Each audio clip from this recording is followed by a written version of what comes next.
Bienvenue au Cercle des Arômes au 17 rue Brochant à Paris, dans le quartier des Batignolles. Alors donc je m'appelle Gaëtan Ditch, j'ai ouvert cet établissement il y a maintenant un peu plus de 2 mois, donc le 14 novembre.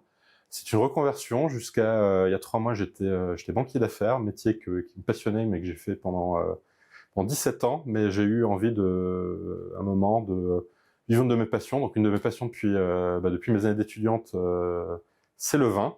Et donc j'ai cherché à faire quelque chose dans l'univers du vin. Et donc j'ai ouvert ce bar à vin qui est, voilà, on a une particularité, c'est qu'on a la plus grande sélection de vins au verre de Paris, donc avec un peu plus de 180 vins différents, et donc une carte qui comprend toutes les régions de France pour le moment. Donc on va un peu plus tard mettre des vins étrangers. Pour le moment, c'est pour faire un tour de France de tous nos beaux vignobles, toutes les régions, Alsace, Bourgogne, Provence, Loire, et aussi des choses qu'on voit peut-être un peu moins souvent, donc des très très bons vins du sud-ouest, de Corse, du Pays Basque. Quel a été le déclic pour vous lancer? Ah, c'est un peu un cliché si je dis ma crise de la quarantaine, donc effectivement j'ai eu cette idée quand j'ai à peu près autour de mon anniversaire de mes 40 ans, il y a 1 an et demi.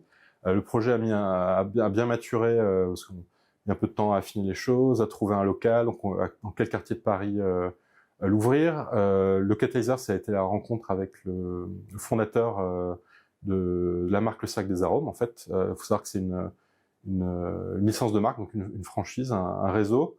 On est 5e établissement, le premier à Paris. À l'origine, c'est Colmarien, donc d'Alsace. Donc je suis originaire aussi de l'est de la France, de Lorraine pour être précis. Donc en fait, donc une région que l'Alsace voisine que je connais bien. Je suis là-bas, on s'est très bien entendu. Vraiment, je me suis beaucoup reconnu dans le projet. Et donc, comme je le disais, on est le 5e établissement. Donc les autres sont en province. Donc il y en a Colmar, Dole, Besançon, Cherbourg, qui ont déjà ouvert. Il y a des projets un peu par la suite. Et donc pour en venir à cet établissement, le déclic, ça a été un retour aux sources au quartier des Batignolles, dans lequel j'habitais à mon arrivée à Paris il y a près de 20 ans maintenant. Donc le quartier qui est très bien pour ce genre d'établissement. Il y a une clientèle familiale, jeune, qui aime beaucoup les bons vins et la bonne chère. Donc avec notamment rue Brochant, on a énormément de commerce de bouche. Donc c'est vraiment des gens qui s'y connaissent. Il y a tout un écosystème. Donc les commerçants s'entendent très bien, que ce soit la fromagerie, le boucher, et puis tous les restaurants et bars en fait. Et une rue très animée par rapport à... Elle est plus animée maintenant qu'elle était quand j'habitais dans le quartier, parce qu'il y a eu tout le nouveau quartier qui s'est construit à Pont-Cardinet. Donc ça amène beaucoup de clientèle aussi rue Brochant. Pourquoi avoir fait le choix d'ouvrir un franchisé? Alors c'est un peu lié au fait que ce soit une reconversion, parce qu'en fait à la base je suis pas du tout dans le métier de la restauration. Donc en fait la franchise, ça permet de beaucoup cadrer. Je suis parfaitement accompagné par le fondateur. Donc dès le début, dès la recherche du local, ensuite toute la mise en place, il y a tout un respect des normes. Il a aussi aidé beaucoup pour le recrutement des personnes qui travaillent avec moi sur le projet. Donc bien rédiger les annonces, m'aider à répondre aux annonces, même si à la fin c'est quand même mon entreprise, donc donc in fine c'était ma décision, mais bon, il a beaucoup aidé à cadrer la chose. Il y a la restauration, c'est très très encadré, donc il y a beaucoup de respect des normes, de formation, etc. Donc quand on vient un peu d'un monde extérieur alors la banque c'est aussi très cadré, etc. Mais c'est pas du tout les mêmes règles. Donc toute cette découverte. Après, l'autre avantage, c'est que c'est sur les fournisseurs en fait, parce que il y a beaucoup de vins qui viennent qui sont communs à la franchise. En fait, chacun, patron de bar, décide exactement ce qu'il veut proposer à sa carte, mais les fournisseurs, que ce soit niveau prix et surtout niveau logistique, tout a été négocié par le franchiseur. Et sans ça, en fait, ce serait un travail très intéressant, mais encore beaucoup plus large, parce que là, déjà sélectionner 180, ça a été très intéressant et très long, mais si en plus on devait aller voir 180 producteurs différents, en fait, j'aurais plus aucune minute pour être dans le bar, en fait. L'une des particularités du Cercle des Arômes, c'est cette carte des vins, donc 180 vins, qui peuvent être servis au verre. Comment vous faites? Donc on dit 180 parce que dans les faits on en a un peu plus, et donc en fait on utilise pour pouvoir servir tous ces vins au verre le système Corps à vin, qui en fait est un système qui permet de conserver les bouteilles jusqu'à 6 mois en fait. On les débouche pas, on a une fine aiguille qui passe à travers le bouchon, et on extrait le vin, et on remplace le volume par de l'argon, qui est un gaz neutre. Donc en fait, comme le bouchon est humide, il se referme en bonne partie, et en plus, l'argon empêche tout contact avec l'oxygène, en fait. Donc on garde notre bouteille sans problème pendant 6 mois. Ce qui permet notamment de proposer des bouteilles assez rares, prestigieuses. Pour en revenir sur la carte, en fait, on a effectivement un peu plus de 180 vins, et on a donc un beau tour de France, et surtout tous les niveaux de gamme. Donc ça peut être des vins de copains qu'on va se partager, ou des choses très rares qu'on trouve nulle part au verre à part chez nous. Donc pour les amateurs. Et donc l'offre, ça permet sur les classiques qu'on a tous connus. Donc le groupe d'amis où l'un veut un blanc, l'autre veut un rouge, ben en fait ça permet de régler le problème.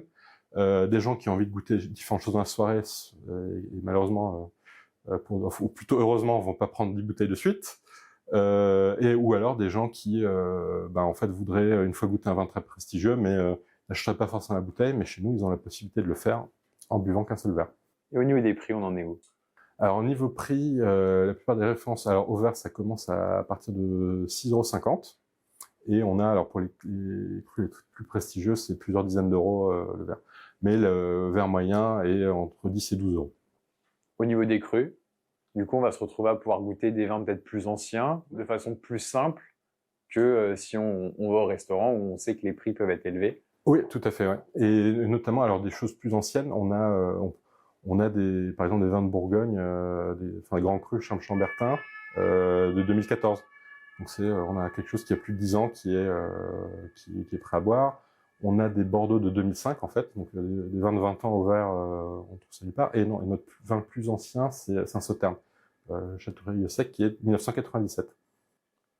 Au-delà des vins, vous proposez aussi des planches, de quoi se restaurer. Exactement, donc c'est une offre de mets qui est faite pour complémenter l'offre de vin. Donc on a alors, tous les classiques, des planches de charcuterie, de fromage, planches mixtes, des tartines en fait aussi qui sont préparées donc typiquement pour offrir une offre chaude aussi, donc jambon blanc comté qui sont grillés, ou aussi des offres pour végétariennes en fait, avec des tartines de légumes, des tapenades, houmous, tout genre de choses. Donc, il faut savoir donc tous ces produits également sont sourcés de producteurs de très bonne qualité, notamment les jambons par exemple, on a du pata negra, on a du bœuf séché, donc la cécina. Quel est votre retour sur ces 2 premiers mois d'existence? En fait, on a eu, c'est une découverte de nouveau métier, donc c'était très intéressant de voir comment les gens réagissaient. Pour le moment, les gens on a des très bons commentaires. Alors, j'espère que c'est plus que simplement les gens qui sont très polis avec nous, mais non, ils ont l'air de beaucoup apprécier, et notamment parce que cette offre de vin au verre, ça existe. Il y en a très peu à Paris, et aucun autre qui a une carte aussi approfondie. Donc les gens aiment bien venir découvrir des nouvelles choses, de sortir un peu des sentiers battus. Donc on donne beaucoup de conseils. Donc c'est aussi une partie qui est assez intéressante de faire. Toujours plaisir quand on a quelqu'un qui découvre une appellation ou un producteur qu'il connaissait pas et qui nous dit ça, j'ai découvert quelque chose, je suis très content que tu me l'aies conseillé. Ça fait très plaisir. Vous les voyez comment les mois qui vont venir? Alors j'espère pour le bien de tous qu'il sera un peu moins pluvieux qu'en ce moment. Donc là on continue à développer notre offre. On va sans doute mettre un peu des vins étrangers aussi. On attend le retour des beaux jours et terrasses estivales à partir du 1er avril, parce qu'on a une petite quinzaine de places à l'extérieur en plus. Et donc voilà, en fait, les mois à venir, on attend de rencontrer des nouvelles personnes, de faire découvrir notre établissement aux gens du quartier et aux gens de tout Paris ou d'ailleurs. On aime bien aussi quand il y a des touristes qui viennent, donc c'est aussi assez intéressant de leur faire découvrir les vins de France, dans un lieu qui est quand même très français et très parisien.